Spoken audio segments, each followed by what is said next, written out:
नमस्कार। घड़ी में रात के 9 बज चुके हैं और वक्त हो गया है आपके पसंदीदा बुलेटिन प्राइम टाइम 8-9 का, जहां मिलती है आपको प्रदेश की हर ताजा खबर। आप देख रहे हैं बीबीसी राजस्थान और मैं हूं आपके साथ ईशा सिंह। चलिए शुरुआत करते हैं आज की सबसे अहम खबरों के साथ। डालते हैं एक नजर आज की सुर्खियों पर। शिक्षक संघ सियाराम के प्रांतीय कार्यालय में कॉन्फ्रेंस हॉल का उद्घाटन। लिफ्ट की शुरुआत भी हुई, कई अतिथि पहुंचे। जयपुर में सनसनीखेज हत्या, 8 बदमाशों ने युवक को 14 बार चाकू से मारा। कुंभलगढ़ में नियमों को ताक पर रख चल रहा अर्ध स्वास्थ्य केंद्र, नर्सें करा रही डिलीवरी, बच्चों को नहीं लगते टीके। मारवाड़ जंक्शन पुलिस पर फर्जी गिरफ्तारी और अवैध वसूली के गंभीर आरोप, कुम्हार समाज ने सौंपा ज्ञापन। नवनियुक्त एसपी प्रवीण नायक नूनावत ने संभाला पदभार, साइबर क्राइम पर रहेगी पैनी नजर। रानीवाड़ा के सामरानी स्कूल में शिक्षकों की कमी पर फूटा गुस्सा, ग्रामीणों ने दी कल से गेट पर ताला जड़ने की चेतावनी। राजसमंद में विकास के दावों की खुली पोल, बारिश में शमशान भी डूबा, ग्रामीणों का जीवन बेहाल। चारभुजानाथ मंदिर में अपशिष्ट फेंकने से आक्रोश, पुलिस ने 3 आरोपियों को हिरासत में लिया। सावन के दूसरे सोमवार पर शिवालयों में उमड़ा आस्था का सैलाब, महाकालेश्वर मंदिर में गूंजे जयकारे। सैलाना में पति पत्नी विवाद ने लिया हिंसक रूप, चाकू से हमले के बाद क्रोस केस पर उठे सवाल। सायरा पुलिस की बड़ी कार्रवाई, 65 लाख का डोडा चूरा जब्त, 2 आरोपी गिरफ्तार। बागीदोरा में चातुर्मास कलश स्थापना का ऐतिहासिक आयोजन, कार्यक्रम में देश भर से जैन समाजजन हुए शामिल। 3 बच्चों के पिता ने खाया जहर, इलाज के दौरान हुई मौत। बीबीसी राजस्थान ने की पहल तो लोगों को मिली राहत, जन समस्याओं को लेकर चर्चा चौराहे पर कार्यक्रम का बड़ा असर। बांसवाड़ा में बेरोजगार युवाओं का हल्ला बोल, संभागीय दर्जे और रोजगार की मांग को लेकर रैली। मंदिर से चंदन चोरी की गुत्थी सुलझी, 2 आरोपी गिरफ्तार, खरीदार निकला हिस्ट्री शीटर। अयोध्या धाम में गूंज रही श्री राम कथा की अमृतवाणी, उत्तम स्वामी जी की कथा में उमड़ा श्रद्धालुओं का सैलाब। कैलाश मानसरोवर की मुक्ति हेतु महिला विभाग ने लिया सामूहिक संकल्प। तो ये थी आज की बड़ी सुर्खियां। अब बढ़ते हैं खबरों की पूरी रिपोर्ट की ओर विस्तार से। राजस्थान शिक्षक संघ सियाराम के जयपुर में लाल कोठी स्थित प्रांतीय कार्यालय में नवनिर्मित हॉल व लिफ्ट का शुभारंभ किया गया। इस अवसर पर राष्ट्रीय स्वयंसेवक संघ के वरिष्ठ प्रचारक व विश्व हिंदू परिषद की राष्ट्रीय कार्य समिति के सदस्य जुगल किशोर मौजूद रहे। उन्होंने मौली बंधन खोलकर उद्घाटन किया। संगठन के प्रदेश महामंत्री नवीन कुमार शर्मा ने बताया कि उद्घाटन के बाद आयोजित समारोह में जुगल किशोर ने कहा कि संगठन के पदाधिकारी व शिक्षक राष्ट्रभक्ति की भावना से ओतप्रोत विद्यार्थी तैयार करें, ताकि वह देश सेवा व समाज सेवा में काम आ सके। उन्होंने शिक्षा के क्षेत्र में संगठन द्वारा किए जा रहे सामाजिक सरोकार के कार्यों की प्रशंसा की। मुख्य संरक्षक व प्रशासनिक अध्यक्ष सियाराम शर्मा ने संगठन द्वारा किए जा रहे कार्यों की जानकारी दी। साथ ही संगठन द्वारा तैयार की गई स्व आचार संहिता के बारे में भी बात कही।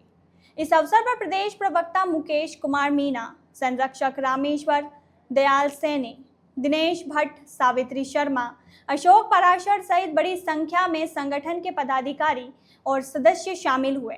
अंत में प्रदेश अध्यक्ष वीरेंद्र शर्मा ने सभी का आभार व्यक्त किया। जयपुर ग्रामीण के बस्ती क्षेत्र के जामडोली थाना इलाके में रविवार देर रात को उस वक्त सनसनी फैल गई, जब 3 बाइक पर सवार होकर आए 8 युवकों ने एक युवक की चाकू से बेरहमी से हत्या कर दी। यह खौफनाक वारदात पारडी मीना की कच्ची बस्ती में रात करीब 9:30 बजे हुई।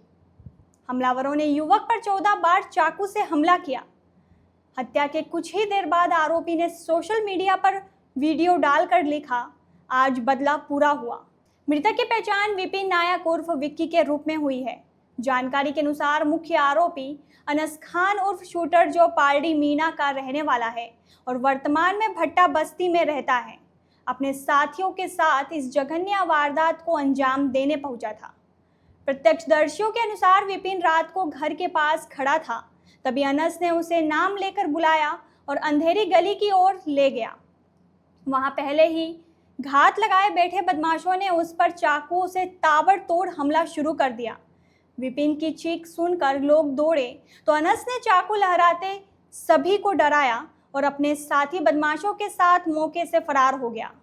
हत्यारे अनस की हैवानियत यही नहीं रुकी। वारदात के बाद उसने सोशल मीडिया पर एक वीडियो अपलोड किया जिसमें वह हथियार लहराते हुए दिख रहा था। साथ ही उसने लिखा, आज बदला पूरा हुआ। हालांकि कुछ ही देर बाद वीडियो डिलीट कर दिया गया। पुलिस के अनुसार अनस पहले भी कई बार झगड़ों में जेल जा चुका है और सोशल मीडिया पर अक्सर हथियारों के साथ तस्वीरें डालता रहता है। उसका प्रोफाइल नाम भी अनस शूटर है। पुलिस को घटनास्थल के पास लगे सीसीटीवी कैमरे की फुटेज कुछ मिली है जिसमें अनस और उसके साथी घटना से ठीक पहले इलाके में घूमते दिखाई दे रहे हैं। फुटेज में यह भी देखा गया कि बदमाशों ने हत्या से पहले पास की एक दुकान से सिगरेट ली थी। घटना की सूचना मिलने पर एडिशनल कमिश्नर कुंवर राष्ट्रदीप, डीसीपी ईस्ट तेजस्विनी गौतम और एडिशनल डीसीपी आशाराम चौधरी मौके पर पहुंचे। हत्या के बाद इलाके में तनाव को देखते हुए कई थानों की फोर्स को तैनात किया गया है। पुलिस हत्या की रंजिश, हत्यारों की उपलब्धता और सोशल मीडिया गतिविधियों को ध्यान में रखकर जांच कर रही है। जानकारी के अनुसार मृतक विपिन किराने की दुकान पर काम करता था। उसका अनस से पहले भी झगड़ा हो चुका था। हालांकि 1 माह पहले दोनों पक्षों में सुलह हो गई थी, लेकिन पुरानी रंजिश फिर भड़क गई और अनस ने अपने साथियों के साथ मिलकर इस खौफनाक वारदात को अंजाम दे डाला। पुलिस फिलहाल आरोपियों की तलाश में सघन दबिश दे रही है। मृतक के परिजन सदमे में हैं। वहीं पूरे इलाके में दहशत का माहौल है। राजसमंद जिले के कुंभलगढ़ में एक चौंकाने वाला मामला सामने आया है, जहां अर्थ स्वास्थ्य केंद्र नामक एक अस्पताल कथित तौर पर नियमों को ताक पर रखकर संचालित हो रहा है। आरोप है कि यह केंद्र बिना किसी स्थायी डॉक्टर की मौजूदगी के चल रहा है और यहां नर्सों द्वारा धड़ल्ले से डिलीवरी कराई जा रही है, जिससे मां और बच्चे दोनों की जीवन खतरे में है।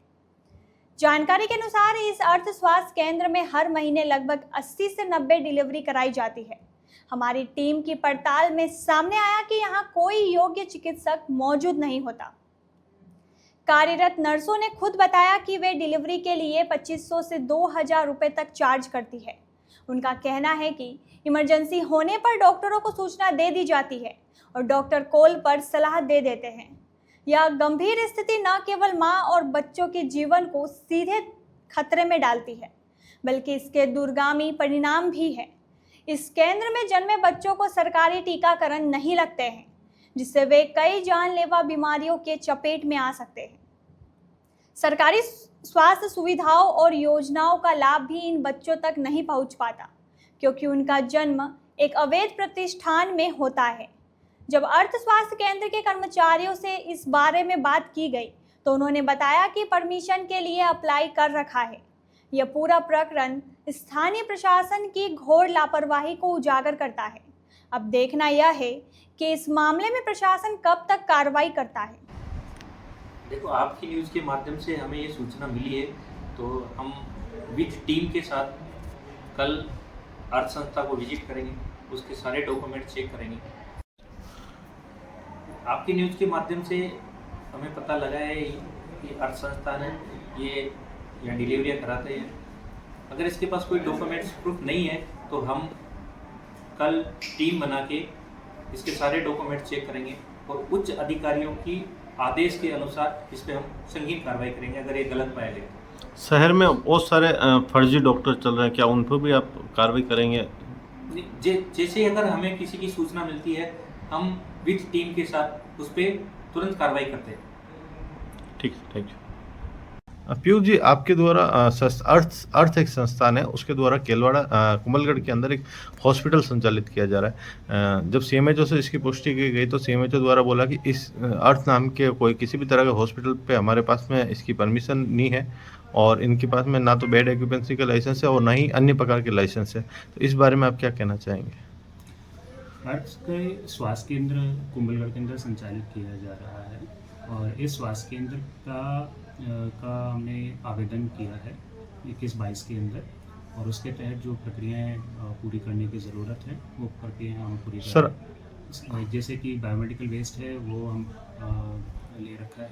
इसके साथ साथ जो हमारे यहाँ पे प्रशिक्षित स्वास्थ्यकर्मी हैं वो उपलब्ध रहते हैं। सर इसमें काफ़ी सारे लाइसेंस होते हैं, जैसे बेड एक्यूपेंसी, फायर लाइसेंस का होते हैं हम नॉर्म्स पूरे करते हैं और लाइसेंस है सर।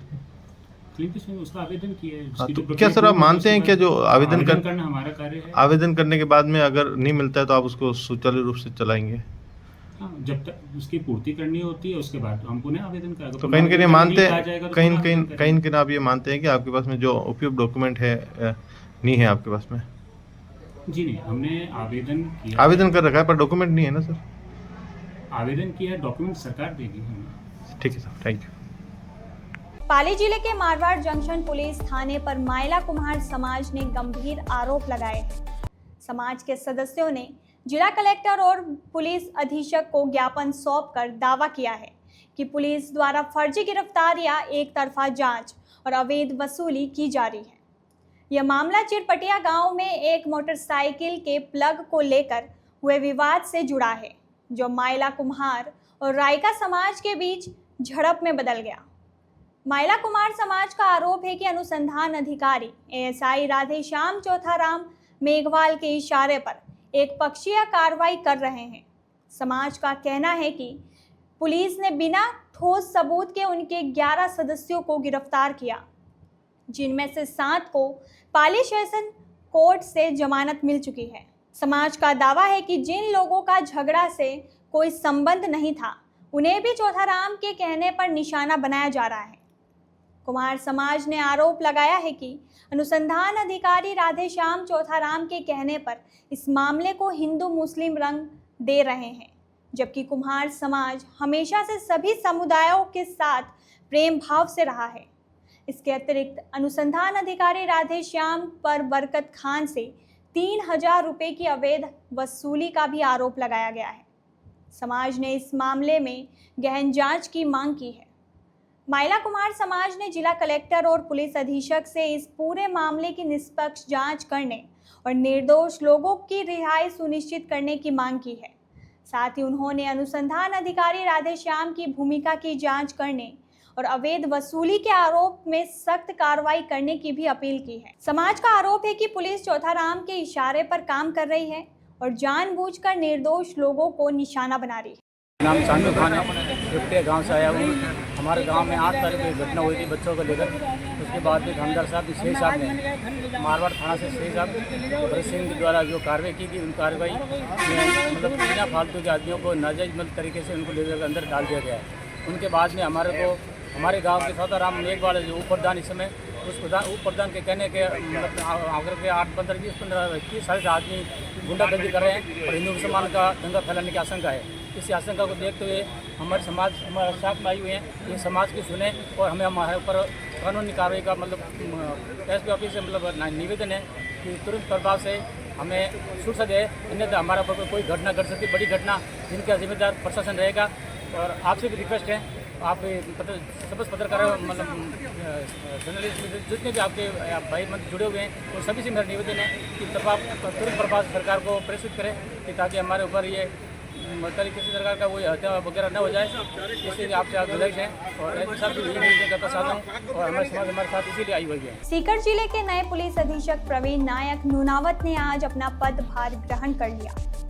पदभार ग्रहण करने से पूर्व वे खाटू श्याम जी मंदिर पहुंचे, जहां उन्होंने बाबा श्याम के दरबार में पूजा अर्चना की और उनका आशीर्वाद लिया। खाटू श्याम जी से लौटने के बाद प्रवीण नायक नूनावत सीधे सीकर एसपी ऑफिस पहुंचे और पुलिस अधीक्षक का कार्यभार संभाला। एसपी कार्यालय पहुंचने पर पुलिस के जवानों ने उन्हें गार्ड ऑफ ऑनर देकर स्वागत किया। इसके बाद नवनियुक्त एसपी ने मीडिया से बातचीत की। मीडिया से बात करते हुए प्रवीण नायक नूनावत ने अपनी प्राथमिकताओं को स्पष्ट किया। उन्होंने कहा कि मौजूदा समय में बढ़ता साइबर क्राइम एक बड़ी चुनौती है और इस पर लगाम लगाना उनकी पहली प्राथमिकता रहेगी। उन्होंने जोर देकर कहा, साइबर क्राइम पर अंकुश लगाना मेरी पहली प्राथमिकता होगी। इसके अतिरिक्त उन्होंने सीकर को एक एजुकेशन हब बताते हुए यहाँ की कानून व्यवस्था बनाए रखने की आवश्यकता पर भी जोर दिया। उन्होंने कहा कि इस संबंध में वे जल्द ही अधिकारियों के साथ चर्चा करेंगे। ताकि सीकर में शांति और व्यवस्था सुनिश्चित की जा सके। मैंने सीकर में ज्वाइन कर लिया है और मेनली मेरा प्राथमिकता ये रहेगा कि अभी जो नया साइबर ट्रेंड जो हो रहा है क्राइम, उसके ऊपर अच्छे से फोकस करेंगे कि उसको कैसे कम कर सकते हैं और कैसे जनता में जागरूकता कर सकते हैं अपन। और बाकी जो जैसा सीकर जो है वो कोचिंग के लिए बहुत अच्छा हब बना हुआ है अभी, तो इधर बहुत सारे बच्चे लोग आते हैं, तो इनको रेगुलरली मोटिवेट करते रहना और इनकी क्या काउंसलिंग करते रहना ताकि ये अपने स्टडीज़ के ऊपर फोकस करें और किसी दूसरे चीज़ में अपना ध्यान नहीं जाए। और बाकी जो है डिस्ट्रिक्ट के गैंग रिलेटेड भी कुछ एक्सटॉर्शन कॉल्स भी आते रहते, तो इनके ऊपर भी अच्छे से एक्शन लेंगे। बाकी जो क्राइम ट्रेंड है हमारे सभी ऑफिसर से डिस्कस करके फिर एक अच्छे से प्रणालिका बना के उसको टैकल करेंगे। सर सीकर के अंदर जो कोचिंग ट्रेंड जो है वो सब अंडरस्टैंड करेंगे और उसके ऊपर अच्छे से एक्शन लेंगे सभी चीज़ों पर। रानीवाड़ा पंचायत समिति के कोडका ग्राम पंचायत अंतर्गत सामरानी गांव के राजकीय उच्च माध्यमिक विद्यालय में शिक्षकों की भारी कमी से ग्रामीणों का आक्रोश फूट पड़ा है। वर्तमान में स्कूल में 5 शिक्षकों के पद लंबे समय से रिक्त पड़े हैं, जिससे पढ़ाई बुरी तरह प्रभावित हो रहे हैं। इसको लेकर आज दर्जनों की संख्या में अभिभावकों व ग्रामीणों ने स्कूल के बाहर विरोध प्रदर्शन किया। बच्चों और बालिकाओं ने भी हाथों में तख्तियां लेकर जिला शिक्षा विभाग और राज्य सरकार के खिलाफ जोरदार नारेबाजी की। ग्रामीणों ने चेतावनी दी है कि यदि शिक्षकों की नियुक्ति नहीं हुई तो स्कूल के मुख्य गेट पर तालाबंदी कर दी जाएगी।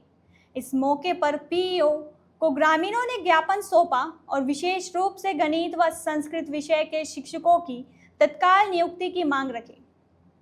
ग्रामीणों ने कहा कि बच्चों का शैक्षणिक भविष्य अंधकार में जा रहा है और जिम्मेदार प्रशासनिक अमला आंख मूंदे बैठा है। सामरानी गांव न केवल शिक्षा बल्कि पानी जैसी बुनियादी सुविधा से भी वंचित है। जल जीवन मिशन के तहत लगाए गए नलों में लंबे समय से पानी नहीं आ रहा है, जिससे ग्रामीणों को रोजमर्रा के उपयोग के लिए भी संघर्ष करना पड़ रहा है।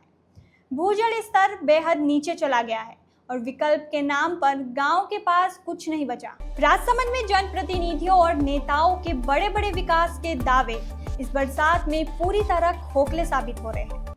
पिपलात्री ग्राम पंचायत में हुई एक दुखद घटना ने इन दावों की पोल खोल दी है, जहां एक महिला के निधन के बाद ग्रामीणों ने उसकी डेड बॉडी शमशान तक ले जाने में भारी दिक्कतों का सामना करना पड़ा। शमशान घाट में पानी भरने के कारण न केवल अंतिम संस्कार में बाधा आई, बल्कि ग्रामीणों को अपनी जान जोखिम में डालकर शव को पानी से भरे रास्ते से ले जाना पड़ा। ग्रामीणों का कहना है कि शमशान घाट की इस बदहाली को लेकर कई बार स्थानीय नेताओं और सरपंच प्रतिनिधियों को अवगत कराया गया है, लेकिन अब तक कोई ठोस कार्रवाई नहीं हुई है। अब आलम यह है कि जीवित तो दूर, मृतकों को भी अंतिम संस्कार के लिए शांति नहीं मिल पा रही है। पानी में डूबे शमशान घाट तक शव ले जाने के लिए ग्रामीणों को हर बार अपनी जान जोखिम में डालनी पड़ रही है। इस घटना ने स्थानीय प्रशासन और जनप्रतिनिधियों की कार्यप्रणाली पर गंभीर सवाल खड़े कर दिए हैं। ग्रामीणों ने मांग की है कि जल्द से जल्द शमशान घाट की स्थिति में सुधार किया जाए और भविष्य में ऐसी परेशानियों से बचने के लिए कोई ठोस कदम उठाया जाए। नमस्ते, मैं आज आपको बहुत बड़ी दुखद सूचना देना चाह रहा हूं और हमें ऐसा लगता है कि हम जिस पंचायत का नाम लेते हैं, बड़े बड़े नाम लेते हैं, विकास कार्यों के नाम लेते हैं कि हमने ये विकास कराया, वो विकास करवाया, लेकिन ये बात बोलते हुए मुझे बहुत खेद हो रहा है कि आज हमारे पालीवाल समाज में डेथ हो गई थी, जिनके अंतिम संस्कार के लिए शमशान में गए और शमशान की ये हालत हो रही है कि आधे आधे यहाँ तक डूब रहे हैं लोग और लाश को बड़ी मुश्किल से ले जाया गया। और इस चीज़ के लिए पहले भी हमारे ग्राम पंचायत के सरपंच, जनप्रतिनिधि सबको अवगत कराया गया था, लेकिन किसी ने ध्यान नहीं दिया और अपने आप में बहुत बड़े बड़े वादे करते हैं कि हमने इतना विकास कराया, ये विकास कराया। आज हमें ये बहुत, मैं आपको विकास के नाम की पोल बता रहा हूँ, ये तो इतनी ही ऐसी समस्या हमारी ग्राम पंचायत में बहुत जगह है। तो मेरे यहाँ निवेदन है प्रशासन से और सब अधिकारियों से, पिपलांत्री के जनप्रतिनिधियों से, सरपंच साहब से, सबसे निवेदन है कि इस समस्या को देखते हुए पिपलांदी का नाम खराब मत करो और विकास की तरफ ध्यान दो, बड़े बड़े वादे मत करो। जय हिंद, जय भारत, जय सिया राम। भीलवाड़ा शहर के उपनगरपुर स्थित माली मोहल्ले में देर रात 4 भुजानाथ मंदिर और पास स्थित हनुमान जी की प्रतिमा पर किसी अज्ञात व्यक्ति द्वारा अपशिष्ट पदार्थ फेंकने की घटना सामने आई। इस कृत्य से क्षेत्र में भारी आक्रोश फैल गया है और देखते ही देखते सैकड़ों की संख्या में स्थानीय महिला पुरुष मंदिर परिसर में एकत्रित हो गए। गुस्साए लोगों ने मंदिर परिसर में धरना शुरू कर दिया और दोषियों की जल्द गिरफ्तारी की मांग की। मामले की जानकारी मिलते ही पूर्व थाना प्रभारी पुष्पा कसोटिया पुलिस बल के साथ मौके पर पहुंची और लोगों को समझाइश देते हुए सख्त कार्रवाई का आश्वासन दिया। इसके बाद लोगों ने धरना समाप्त किया और माहौल शांत हो सका। थाना पुलिस ने मंदिर के आसपास लगे सीसीटीवी कैमरे की जांच की और फुटेज के आधार पर 3 संदिग्धों को हिरासत में लिया है। पुलिस उनसे गहन पूछताछ कर रही है और घटना की तह तक पहुंचने का प्रयास कर रही है। वर्तमान में कस्बे में शांति बनी हुई है। मंदिर में विशेष पूजा, हनुमान चालीसा का पाठ और भजनों के माध्यम से शांति का माहौल बनाए रखने की कोशिश की जा रही है। पवित्र सावन माह के दूसरे सोमवार को उदयपुर शहर में शिव भक्तों की आस्था का एक अनोखा नजारा देखने को मिला। आज सुबह से ही शहर के विभिन्न शिवालयों में श्रद्धालु की भीड़ उमड़ पड़ी। भक्तों ने जल, दूध, बेलपत्र और पुष्प अर्पित कर भगवान भोलेनाथ का रुद्राभिषेक किया। शहर के प्रसिद्ध महाकालेश्वर मंदिर में तो मानो आस्था का सैलाब उमड़ पड़ा। सुबह से ही मंदिर परिसर भक्तों से खचाखच भर गया। शिव भक्तों ने पारंपरिक रीति रिवाजों के अनुसार पूजा अर्चना की और महादेव के जयकारों से वातावरण भक्तिमय हो गया। सावन सोमवार खास परंपरा के तहत मंदिर परिसर में भगवान महाकालेश्वर की सवारी भी निकाली गई, जिसे देखने और शामिल होने के लिए बड़ी संख्या में श्रद्धालु पहुंचे। इस दौरान मंदिर प्रांगण हर हर महादेव और बोल बम के जय घोष से गुंजायमान हो उठा। जी, हमारा सनातन धर्म का जो आज पर्व चल रहा है सावन महीने का, तो इसमें महादेव की इतनी कृपा है जो हमारे इतना पावन उपवास में हम लोग दिन की पूजा करते हैं और हम बस इनके दर्शन करने के लिए आए। हर महादेव बार भी है आज पवित्र महीना भोलेनाथ का, इसलिए हम दर्शन करने आए और एकादशी भी है, हम आते ही रहते हैं। सावन महीने का वो थोड़ा भोलेनाथ का प्रिय महीना ये, दूध जल अभिषेक होता है, बहुत पवित्र महीना माना जाता है सावन का। आपने किस तरह से क्या प्रार्थना की भगवान से? बोलना चाहिए प्रार्थना की भगवान से, भगवान सबको सुखी रखना, सबको स्वस्थ रखना, सबके लिए दुआ की भगवान भोलेनाथ आपकी कृपा हम पर सदैव बनी रहे, सदैव बनी रहे। रतलाम जिले के सैलाना कस्बे में पति पत्नी के बीच लंबे समय से चला आ रहा पारिवारिक विवाद अचानक हिंसक हो गया। जानकारी के अनुसार पत्नी मुस्कान ने कहा सुनी के बाद पति पर चाकू से हमला कर दिया, जिससे वह घायल हो गया। घायल पति को इलाज के लिए अस्पताल में भर्ती कराया गया है। बताया जा रहा है कि मुस्कान मूलतः मंदसौर की निवासी है और बीते 5 वर्षों से मायके में रह रही थी।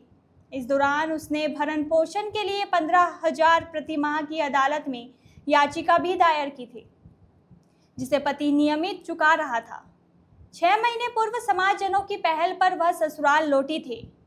घटना उस समय हुई जब पति अपने बड़े चाचा को यात्रा पर छोड़ने गया था। लौटने पर मामूली विवाद इतना बढ़ गया कि मुस्कान ने चाकू से हमला कर दिया। चौंकाने वाली बात यह है कि पुलिस ने सिर्फ मुस्कान की रिपोर्ट ही नहीं बल्कि घायल पति के खिलाफ भी क्रॉस केस दर्ज कर लिया, जिससे स्थानीय लोग नाराज हैं।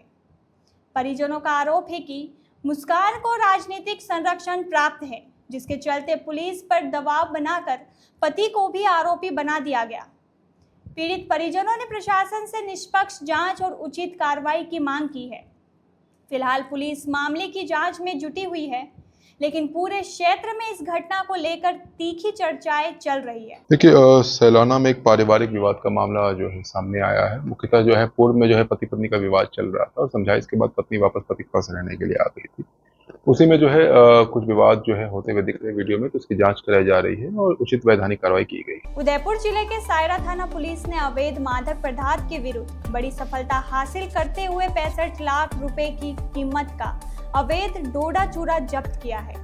इस कार्रवाई में 2 आरोपियों को गिरफ्तार भी किया गया है। डीएसपी सूर्यवीर सिंह राठौड़ ने जानकारी देते हुए बताया कि पुलिस को सूचना मिली थी कि एक कार में अवैध मादक पदार्थ की तस्करी की जा रही है।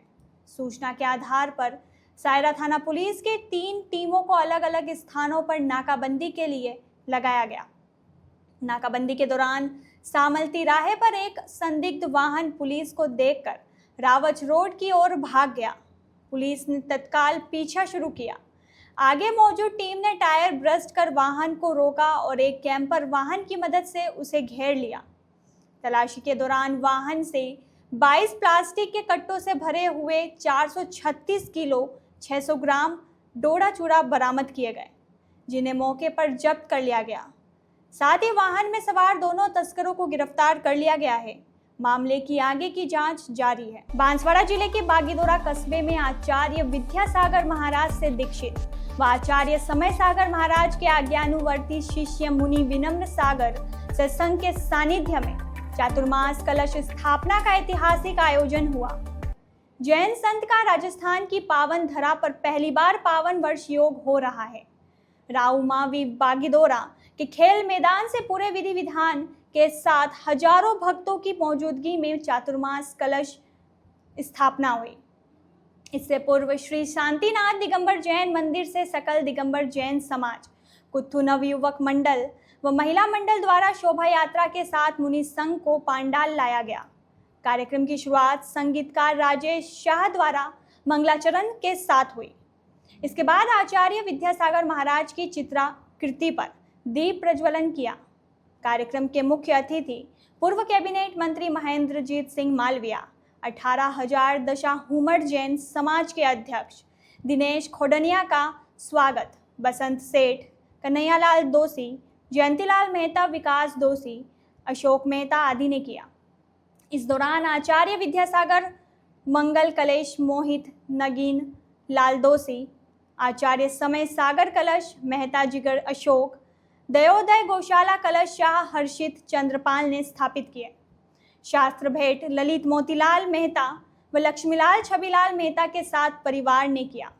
साथ ही नव जिनालय निर्माण के अर्थदान करने वाले मूल नायक शांतिनाथ भगवान की प्रतिमा दोषी, बसंतलाल, चंपालाल, पार्श्वनाथ भगवान, पूर्णायु बहिन विदुषी विजेंद्र, हीरालाल दोषी, मुनि सुवर्तनाथ भगवान दोषी, पूनम चंद, दोवाचंद चंद्र प्रभु भगवान, मेहता जिगर अशोक, आदिनाथ भगवान दोषी प्रतीक, बसंतलाल एवं महावीर भगवान सुरेंद्र संजय शाह सहित 125 से अधिक पूर्णाजक परिवारों का बहुमान किया। इसके बाद मुनि विनम्र सागर ने धर्म सभा को संबोधित किया। कार्यक्रम में दशाहूमड़ समाज के 72 गांवों सहित मध्य प्रदेश से हजारों श्रद्धालु उपस्थित रहे। संचालन अनुराग जैन व विनोद दोषी ने किया। जनता की आवाज और जनता का विश्वास के ध्येय वाक्य के साथ जब बीबीसी राजस्थान ने जन समस्याओं को उठाने की पहल शुरू की, तो जहां के लोगों को अपनी आवाज उठाने का एक मंच मिला, वहीं अब इसका असर भी देखने को मिल रहा है। बीबीसी राजस्थान के विशेष कार्यक्रम चर्चा चौराहे पर के माध्यम से बांसवाड़ा शहर में अलग अलग क्षेत्र की समस्याओं को लेकर लोगों में चर्चा की जाती है, जहां लोग मुखर होकर अपने क्षेत्र की समस्याओं पर अपना पक्ष रखते हैं। यह कार्यक्रम जहां लोगों के बीच जाकर उनकी समस्याओं को उजागर करता है, तो वहीं उस क्षेत्र के जनप्रतिनिधियों और जिम्मेदार पदों पर बैठे अधिकारियों और कर्मचारियों को उनकी जिम्मेदारी का एहसास भी कराता है। चर्चा चौराहे पर इस कार्यक्रम का अब असर देखने को मिल रहा है। शहर के जिन जिन क्षेत्रों में चर्चा चौराहे पर कार्यक्रम हुआ, वहां जन समस्याओं का समाधान हो रहा है और इससे क्षेत्र के लोग काफी खुश हैं और बीबीसी राजस्थान की इस पहल की सराहना कर रहे हैं। दरअसल आज़ादी के 75 सालों बाद भी जन सुविधाओं के लिए तरसते लोगों की समस्याओं को बीबीसी राजस्थान ने एक मंच दिया है। आपको बता दें कि शहर के न्यू हाउसिंग बोर्ड क्षेत्र में जहां सफाई और जल जीवन मिशन के तहत नल कनेक्शन को लेकर समस्या थी, तो चर्चा चौराहे पर कार्यक्रम के बाद इसका समाधान हो गया है। वहीं शहर के भोईवाड़ा तेलीवाड़ा क्षेत्र में आयोजित चर्चा चौराहे पर कार्यक्रम के बाद लोगों को कई समस्याओं से निजात मिली है। इसी तरह शहर के तिरुपति नगर में भी सड़क, बिजली, पानी और सफाई को लेकर लोगों ने कई समस्या बताई थी। अब सफाई की गाड़ी नियमित कचरा संग्रहण करती है। साथ ही अन्य समस्याओं को लेकर भी संबंधित विभागों ने क्षेत्र में सर्वे किया है। इसी तरह भावसरवाड़ा क्षेत्र में भी बीबीसी राजस्थान ने चर्चा चौराहे पर कार्यक्रम के माध्यम से जन समस्याओं को उठाया था। जब हमने इसका फॉलोअप किया तो क्षेत्र के लोगों ने बताया कि उनकी पानी और सफाई की समस्याओं को लेकर समाधान हो गया है और उन्हें राहत मिली है। इस कार्यक्रम के माध्यम से बीबीसी राजस्थान की टीम संबंधित क्षेत्र में जाकर वहां की समस्याओं को अपनी आंखों से देखते हैं और क्षेत्र के लोग स्वयं अपनी बात रखते हैं। दरअसल कार्यक्रम में उठने वाली आवाज उन जिम्मेदार पदों पर बैठे अधिकारियों, कर्मचारियों और जनप्रतिनिधियों पर भी सवाल खड़ा करती है कि वह अपने क्षेत्र की समस्याओं को सुलझाने में कितना सफल हो पाए हैं। यदि आप भी अपने क्षेत्र में चर्चा चौराहे पर कार्यक्रम आयोजित कराना चाहते हैं तो हमारे मोबाइल नंबर 9414102499 पर हमें संपर्क करें। हमारी टीम आपके क्षेत्र में आएगी और आपकी आवाज बनेगी। साथ ही बीबीसी राजस्थान पर भरोसा जताने के लिए हम भी आप सभी का आभार व्यक्त करते हैं। कुछ दिनों पूर्व बीबीसी राजस्थान टीम द्वारा हमारे डेकली माता चौक पर चौराहा पर चर्चा के लिए आई थी और आम लोग वहां पर उपस्थित थे। उनकी समस्याओं को लेकर इनकी टीम द्वारा सुना गया।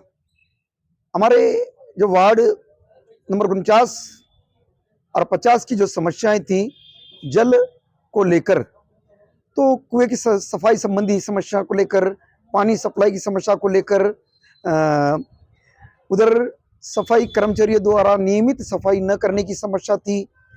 इसके अलावा बिजली की समस्या, जो इस प्रकार की कई समस्याएं जो थी। और मैं बड़े ही हर्ष और खुशी के साथ कहता हूं कि आपकी टीम द्वारा जो अभी तत्परता से इस आवाज को उठाई गई तो तत्काल तो इस समस्या का समाधान हो चुका। अभी पानी बिल्कुल रेगुलर आ रहा है, कोई दिक्कत नहीं है, सभी लोग खुश हैं, सफाई भी अच्छी हो रही है। मैं तो यही कहूँगा कि यह बीबीसी राजस्थान हम सभी बांसवाड़ा वासियों के लिए बहुत ही अच्छी बात है कि ये हमारी आवाज़ को बुलंद कर रही है और सारे कार्य हो रहे हैं। बहुत बहुत धन्यवाद। हमारे यहाँ पर बीबीसी राजस्थान द्वारा चर्चा हुई थी। उसमें गंदा पानी आता था, पानी समय पे नहीं आता था, परंतु अब पानी आ रहा है और ठीक आ रहा है। हमारा जो चर्चा चौराहे के अंतर्गत बीबीसी राजस्थान का जो न्यूज़ चैनल के माध्यम से हमें जो बताया, हमने देखा था कि भाई हमने ये चर्चा की थी तो उससे हमारे गंदे पानी की जो समस्या थी वो तो बहुत ही नीट एंड क्लीन हो गई है, लेकिन सफाई की जो व्यवस्था है और जो अभी भी अस्त व्यस्त है, जिससे हम काफ़ी परेशान है। और हमारे यहाँ पर आए दिन बरसात के पानी से पूरा नाला और गली पूरी भर जाती है, जिससे हमें कई दिक्कतों का सामना करना पड़ता है। पहले तो बिल्कुल ही नहीं आ रहा था, जब हमने चर्चा चौराहा किया तो फिर उसका जो हमने बीबीसी राजस्थान द्वारा जो एक माध्यम से हमने जो न्यूज़ फैलाई तो उसके कारण उन्होंने थोड़ी बहुत समस्या का निवारण किया और पानी उसके बाद से फोर्स में भी आने लगा और अच्छा आने लग गया था। बीबीसी राजस्थान का चर्चा चौराहे कार्यक्रम के बाद में हमारे मोहल्ले तिरुपति नगर में समस्याओं का समाधान होने लगा है। पहले कचरे की गाड़ी नहीं आती थी, वह भी अब आने लगी है और हमें पूरी उम्मीद है आगे की समस्याओं का समाधान होगा। बीबीसी राजस्थान का सहयोग के लिए बहुत बहुत धन्यवाद। चौराहे पर जो सभा हुई उसमें जो कंप्लेन थी पानी की, वह भी बराबर अब तो साफ आने लग गया है और बराबर समय पर आ भी रहा है। बीबीसी राजस्थान न्यूज़ द्वारा चर्चा चौराहे पर आयोजित किया गया था वार्ड नंबर 5 में। उस द्वारा जो आरडीबी द्वारा वाटर पानी की पाइपलाइन थी जो पुरानी कब से 2 साल से चालू नहीं थी, जो इसके द्वारा आयोजित की तुरंत बाद वार्ड में पानी शुद्ध पानी आना चालू हो गया और नियमित पानी आना चालू हो गया। और एक सबसे बड़ी समस्या थी कचरे की, जो नियमित गाड़ी नहीं आ रही थी, आज वापस नियमित गाड़ी वापस चालू हो गई है। इससे लोगों को राहत मिली है। इसके लिए बीबीसी राजस्थान को बहुत बहुत धन्यवाद देते हैं कि जो वार्ड में चर्चा चौराहे का आयोजित किया गया था उसका असर पड़ा। बांसवाड़ा में राजस्थान बेरोजगार यूनियन के नेतृत्व में अनुसूचित क्षेत्र के बेरोजगार युवाओं ने अपनी समस्याओं और अधिकारों को लेकर प्रदर्शन किया। युवाओं ने 20 सूत्रीय मांगों के समर्थन में उपाध्याय पार्क से कलेक्ट्रेट गेट तक विशाल रैली निकाली, जिसमें सैकड़ों युवाओं ने भाग लिया और सरकार के खिलाफ जमकर नारेबाजी की। प्रदर्शनकारी युवाओं की प्रमुख मांगों में बांसवाड़ा को पुनः संभाग का दर्जा दिलाना शामिल है, जिसे सरकार ने समाप्त कर दिया है। इसके साथ ही स्थानीय युवाओं को जिले में प्राथमिकता के आधार पर रोजगार उपलब्ध कराने की मांग भी जोर शोर से उठाई गई। अन्य महत्वपूर्ण मांग में क्षेत्र में प्रतियोगी परीक्षाओं के लिए सुविधाएं बढ़ाने और सरकारी विभागों में लंबित पदों को शीघ्र भरने की मांग शामिल है। युवाओं का कहना था कि क्षेत्र में बेरोजगारी चरम पर है और सरकार को इस दिशा में ठोस कदम उठाने चाहिए। रैली के बाद राजस्थान बेरोजगार यूनियन के पदाधिकारियों ने मुख्यमंत्री भजनलाल शर्मा के नाम जिला कलेक्टर को ज्ञापन सौंपा। यूनियन ने चेतावनी दी है कि यदि उनकी मांगों को जल्द पूरा नहीं किया गया तो आंदोलन को और व्यापक स्तर पर ले जाया जाएगा और पूरे जिले में विरोध प्रदर्शन किए जाएंगे।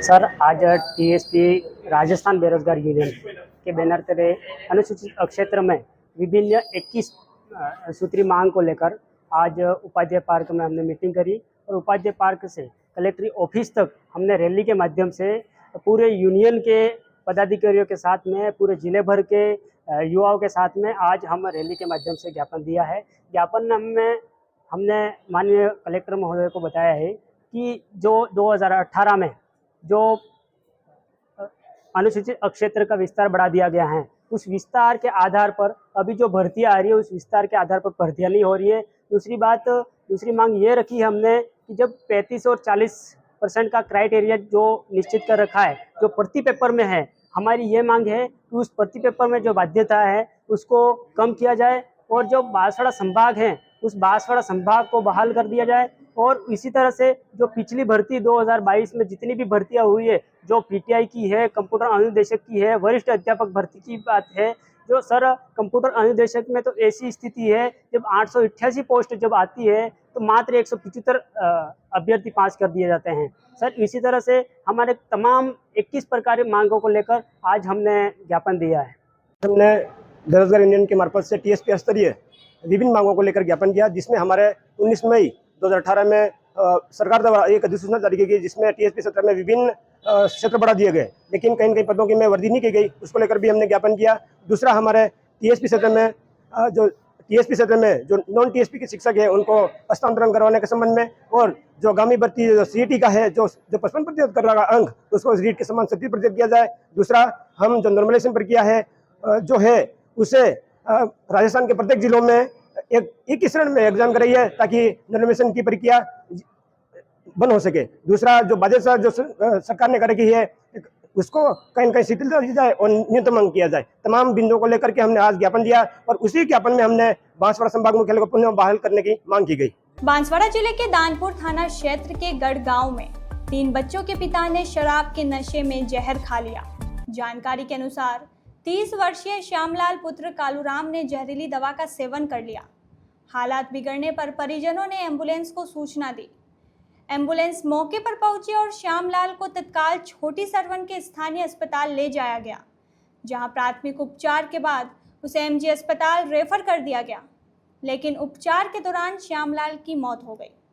दानपुर थाना पुलिस के एएसआई रवि थापा ने बताया कि परिजनों की रिपोर्ट के आधार पर शव का पोस्टमार्टम कराकर उन्हें सौंप दिया गया है। इसके पिता का नाम कालूराम नीनामा, निवासी गढ़ुका, जिसने कल दोपहर 12:30 बजे शराब के नशे में किसी जहरीली वस्तु का भूलवश सेवन कर लिया था, जिसको इसके परिवार वाले इलाज हेतु एमजीएच भर्ती कराया और इसकी रात्रि 12:30 बजे इलाज के दौरान मृत्यु हो गई है और इसकी पिता की रिपोर्ट पर आज मर्ग कायम कर जांच चालू कर दी। सब मृतक का क्या नाम बताया? मृतक का नाम श्यामलाल पिता कालू। भंवर माता रोड स्थित बालाजी धाम मंदिर से चंदन का पेड़ चोरी करने के मामले में छोटी सादरी पुलिस ने बड़ी कार्रवाई करते हुए 2 आरोपियों को गिरफ्तार कर लिया है। इनमें एक चोर श्यामलाल मीणा है, जिसने वारदात को अंजाम दिया, जबकि दूसरा आरोपी फयाज मोहम्मद चुराया गया चंदन खरीद रहा था। छोटी सादरी थानाधिकारी प्रवीण टाक ने बताया कि यह मामला 1 जुलाई को दर्ज हुआ था, जब प्रार्थी ओम प्रकाश जावरी ने रिपोर्ट दी कि मंदिर के ताले तोड़कर दानपात्र और पंचमुखी बालाजी परिसर से चंदन का पेड़ चुरा लिया गया है। पुलिस ने सीसीटीवी फुटेज और तकनीकी साक्ष्य के आधार पर जांच की तो श्यामलाल मीणा निवासी नैन सूखो का खेड़ा लालपुर का नाम सामने आया है। पूछताछ में श्यामलाल ने चोरी स्वीकारते हुए बताया कि उसने चंदन फयाज मोहम्मद को बेचा था। फयाज मोहम्मद छोटे सादरी थाने का हिस्ट्री शीटर है, जिस पर पहले से 16 मुकदमे दर्ज है। दोनों को गिरफ्तार कर लिया गया है। चोरी हुए चंदन की बरामदगी और नेटवर्क की पड़ताल पुलिस द्वारा की जा रही है। प्रभु श्री राम की पावन जन्मभूमि अयोध्या धाम में इन दिनों महामंडलेश्वर ईश्वरानंद उत्तम स्वामी महाराज के सानिध्य में श्री राम कथा महोत्सव का आयोजन चल रहा है। कथा के दौरान राम भक्ति और ज्ञान गंगा का अद्भुत संगम देखने को मिल रहा है। श्री राम कथा श्रवण हेतु मध्य प्रदेश, राजस्थान, गुजरात, महाराष्ट्र सहित प्रतापगढ़ और बांसवाड़ा जिलों से भारी संख्या में श्रद्धालु श्रोता अयोध्या पहुंचे हैं। कथा के दौरान भव्य संत भोज का आयोजन किया गया। मुख्य यजमान इंदौर निवासी गुरु सेवक बद्री प्रसाद भैयालाल सोनी ने अपने परिवार सहित व्यास पीठ का पूजन अर्चन कर आरती उतारी। श्री राम कथा के संयोजक राम बाबा महाराज ने कहा कि अयोध्या सप्तपुरियों में सर्वोच्च है। यही वह पावन धाम है जहां प्रभु श्री राम ने मानवता का संदेश संपूर्ण जगत को दिया। भारत तिब्बत सहयोग मंच के महिला विभाग द्वारा श्रावण मास के दूसरे सोमवार को भगवान शिव के पवित्र धाम कैलाश मानसरोवर की चीन से मुक्ति हेतु सामूहिक संकल्प लिया गया। यह संकल्प कार्यक्रम बांसवाड़ा के कालिका माता क्षेत्र स्थित सुजानेश्वर महादेव मंदिर परिसर में आयोजित किया गया। कार्यक्रम के दौरान शिवलिंग का पूजन अर्चन कर सामूहिक रूप से कैलाश मानसरोवर की स्वतंत्रता हेतु प्रार्थना की गई। इस अवसर पर भारत तिब्बत सहयोग मंच की जिला अध्यक्ष कुसुम जोशी, भाजपा महिला मोर्चा जिला अध्यक्ष शीतल भंडारी, दुर्गा वाहिनी की जिला संयोजक साक्षी दत्त, जयश्री सेन, जशोदा माया, प्रभा खेतान, जूली, सुमन गौड़, चंदा, रेखा, मणि त्रिपाठी और निराला सहित अनेक महिलाएं उपस्थित रही। सभी ने मिलकर यह संकल्प लिया कि कैलाश मानसरोवर की मुक्ति के लिए वे जन जागृति फैलाएगी और इस उद्देश्य से जुड़े विभिन्न सामाजिक एवं आध्यात्मिक आंदोलनों में सक्रिय भागीदारी निभाएगी। तो ये थी आज की बड़ी खबरें। राज्य की हर छोटी बड़ी हलचल को जानने के लिए जुड़िए हमारे साथ रात 9 बजे BBC राजस्थान प्राइम टाइम 8/9 पर। अगर आप भी अपने क्षेत्र, संस्था, समाज या संगठन की खबरें हमारे साथ साझा करना चाहते हैं तो हमें संपर्क करें 9414102499 पर और राजस्थान की हर ताज़ा जानकारी के लिए फॉलो करें और सब्सक्राइब करें हमारे इंस्टाग्राम व यूट्यूब चैनल BBC राजस्थान को।